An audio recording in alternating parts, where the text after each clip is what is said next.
That was a pretty hasty retreat. Too bad we're gonna have to deal with soggy pants for this entire episode. You know when it's raining and you're trying not to get wet, but after a certain point you just give up and just walk at a normal pace through the rain? That's what just happened. Welcome back to the Evil Within. It seems Sebastian has made a pretty hasty retreat from the Horde and their claws, but perhaps he may very well be walking out of the frying pan and into the fire. Yes, that's what's happening, actually. I don't really have a joke to make about that. It's only gonna get worse.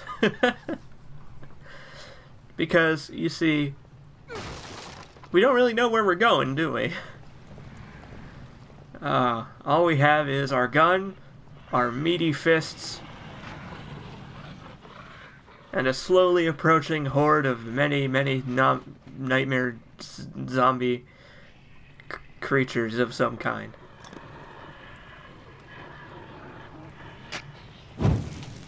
And of course, in case the first chapter's tutorial on how to burn things was not good enough, we have to burn these bodies. Just gonna, you know, crouch and inhale the smoke. That's gotta be healthy for your lungs. Oh, great.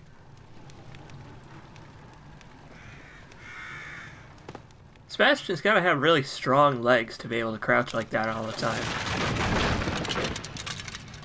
Shit. I know. I know, man. I feel the same way.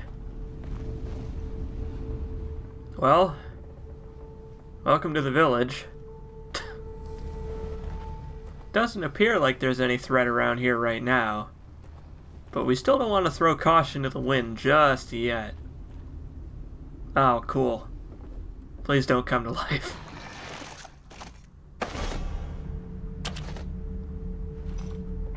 Topped off on health. I'm surprised. Whoops! Well, we have a grenade now, at least. Grenades in this game are not very useful. They kind of suck, actually. And, it's kind of sad that they suck, because they had the potential to be very useful. They're pretty cool looking grenades. You know, those old German stick grenades, that's what those are.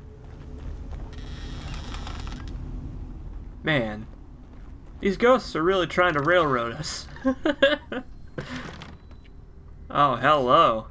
I will take that. So much like torches, axes are one-hit kills on any enemy.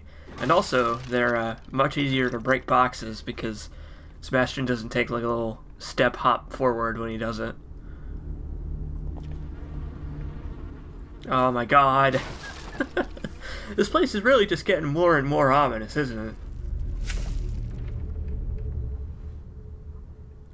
Why don't I just, crouch walk up to this?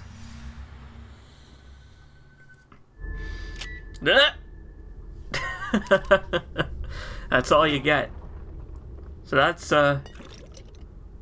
that's bombs. They are absolutely terrifying. They're very stressful to try and disarm. You only get one go. If the needle goes around all the way, it will just automatically explode. So you gotta get it on the first go around or else. Oh! Well, why don't we not go that way either? These railroading ghosts have really stepped up their game. They have really made it a little bit of a challenge. You know. It's like we're a rat in a maze. A very conveniently shaped maze that has no dead ends. So really, it's not like a maze at all, actually. It's just a path. But at least they had the foresight to, you know, arm the place with traps and shit.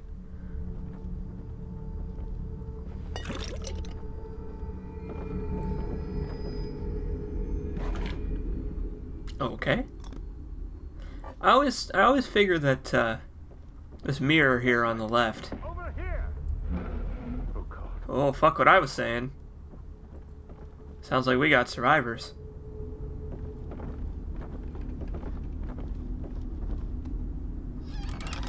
Who's there? No, don't shoot.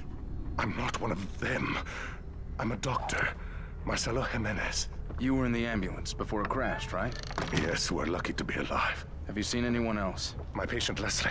I saw him running up ahead, but... But? Come this way. Quietly, mind you. Well, that doesn't bode well.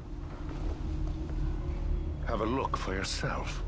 Those things chased me all the way into the village. Me too. They're all over the place. Leslie went through that gate. Good Lord. There are too many to shoot our way through. One of us could try to lure them away while the other gets the gate open. You're the one with the gun. If you say so. So wait, what role does that put me in? I'm the one with the gun, but did he mean that I'm the one distracting them, or I'm the one finding a way out? You gotta be more careful with your language there, Doc. Oh, well. Damn them both thing. There is a crank on the terrace. You'll need to operate it if I'm to pass through.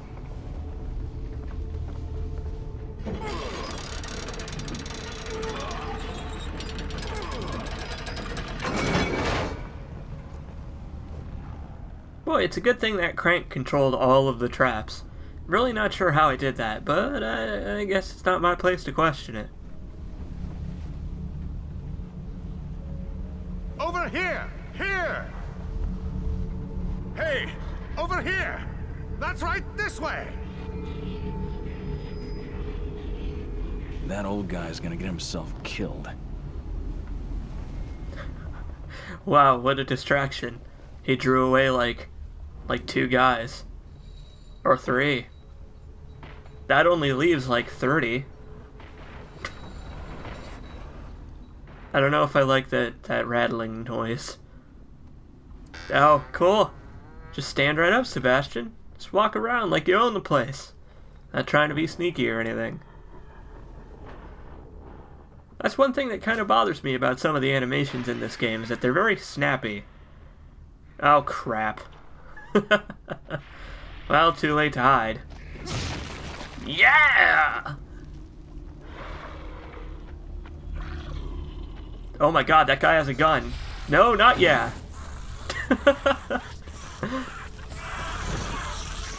So occasionally these bog standard haunted will be carrying around guns, and they're pretty effective, let me tell you. Oh, and we got bombs, and man, this is just not our day. I'm pretty good at these. I will say that there are mistakes on occasion, but on the whole, I'm alright at disarming the bombs.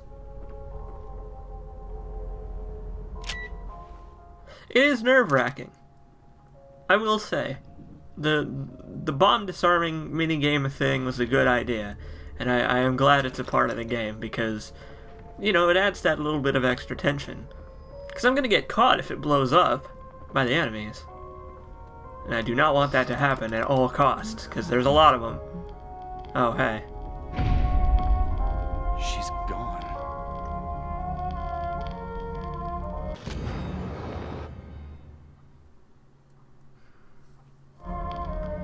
So that's where we are now. Elk River Village. Just, you know, thought I'd let you know.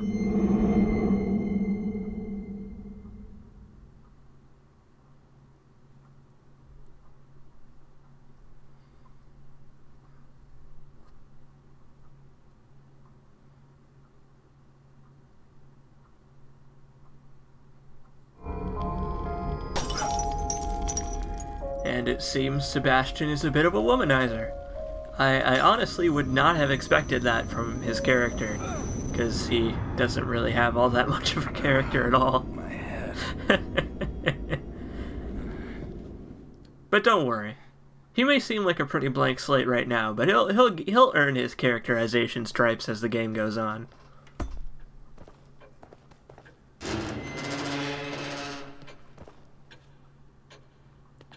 Back here again, huh? Well, alright. You should find this useful. What, a nail file?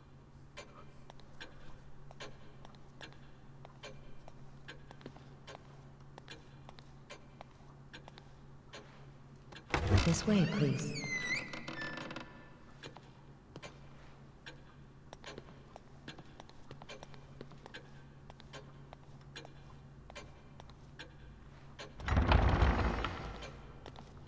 Well, this is awkward. Where are you taking me?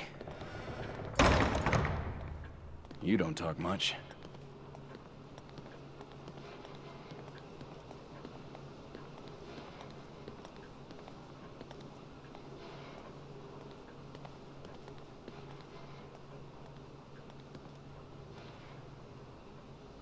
Detective Castellanos?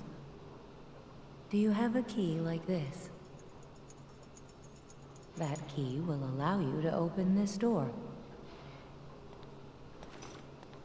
So, if you were wondering what to do with those massive comical keys we've been picking up, this is what they're used for. The contents are yours. Please, come back whenever you need to. There is a locker corresponding to each key we can find, and then some, and we can choose to open each one. I'm going to be opening them pretty much at random because the contents inside are random. But we'll open almost all of them before the end of the game. That much I can promise you. These things are real bastards to find, but the rewards can sometimes be very, very useful. And over here on the opposite wall, we have a map.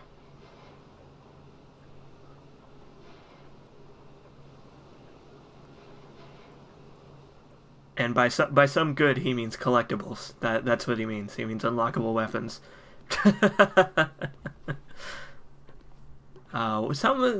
We can't go through this door, and I've never understood why. That door is not for us to use. Not right now, anyway. Maybe some other time.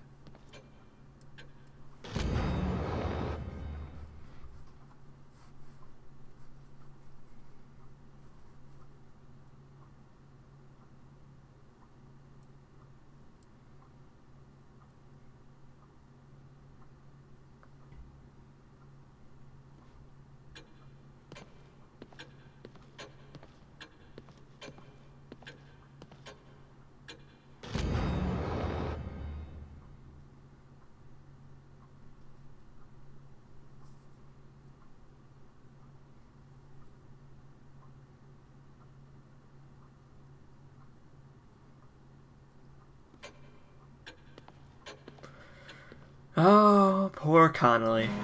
We hardly knew ye. We literally hardly knew ye.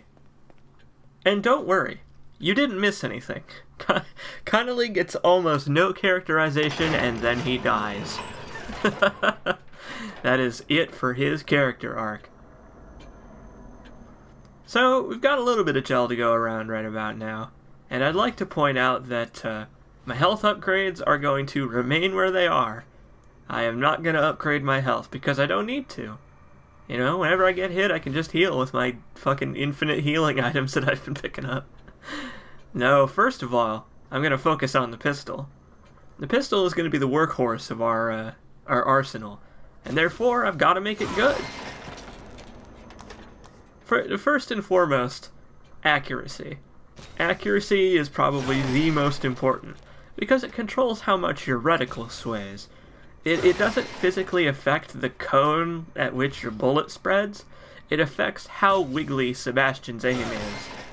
So, right now I'm going to be focusing on making our pistol a little bit better before we pick up our next weapon, which you may already know what it is if you've played a Shinji Mikami game before, or were paying attention a minute or so ago.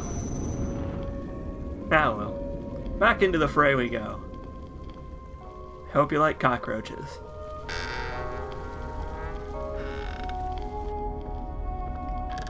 So, Elk River Village. That is where we are right now. A place seemingly unstuck from time, using architecture that seems almost Eastern European in appearance. Some kind of strange Victorian Gothic nightmare land, comprised of brick and mortar, carts and wagons, eternal lightning but no rain. It's a pretty cool looking area. Oh man, I really don't like the noises I'm hearing right about now. They sound pretty familiar. I don't know if they sound familiar to you, but they sure do to me. Look at this. He's got such strong legs. He can even crouch walk upstairs. He's just such a badass. And I just don't understand why he stands up to open doors. You could just push the knob and keep crouching. But I guess the animation wouldn't, like, transfer as well to closing the door afterwards. And it's actually a good thing I upgraded my pistol stock, because we picked up enough right there. Sure, I'll take that bottle, why not?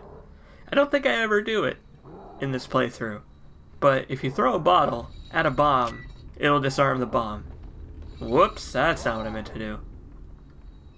Oh, and by disarm I mean it'll blow it up. Shooting a bomb will also do... Oh! Hello. Why don't we just not disturb that guy? Let's just let him be.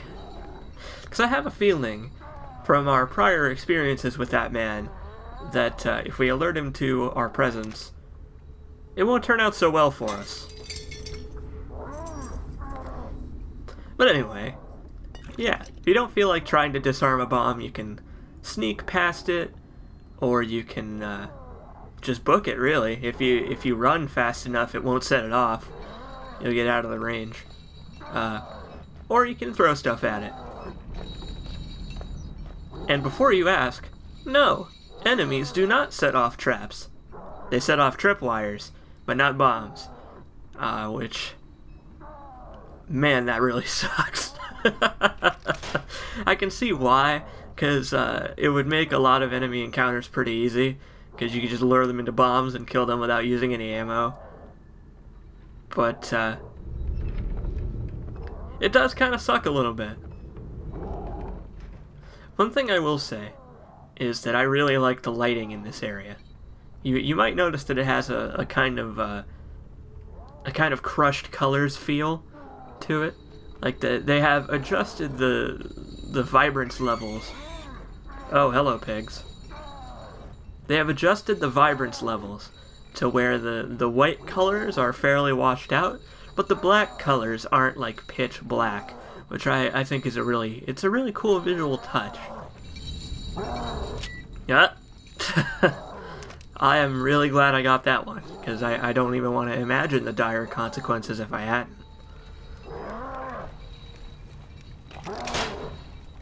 In case this wasn't enough gameplay mechanics for you in one video, don't worry, here's another one.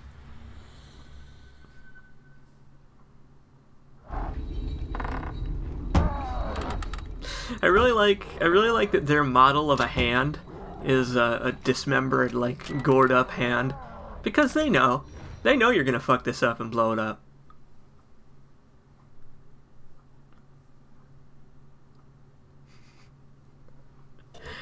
And see, look, they even put explosives inside the chest so that if the bomb that is rigged to the chest doesn't go off, that explosive bolt we just picked up for the weapon we don't have, it'll blow us up.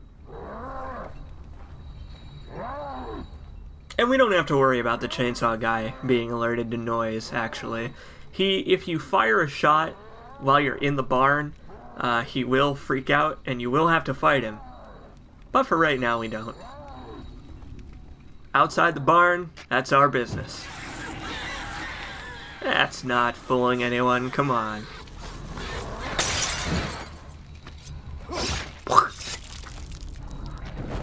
someone in the thread was complaining about how the stealth kill animations have very little weight to them, and I told them to wait till they see the one from the front, and there you go. Effortless. He just jams it right up in there, and I love it. I think it's great. Oh man. Sneaky, sneaky. Oh no! Oh, god damn it. How? How did I let that happen? So now we're in a pickle.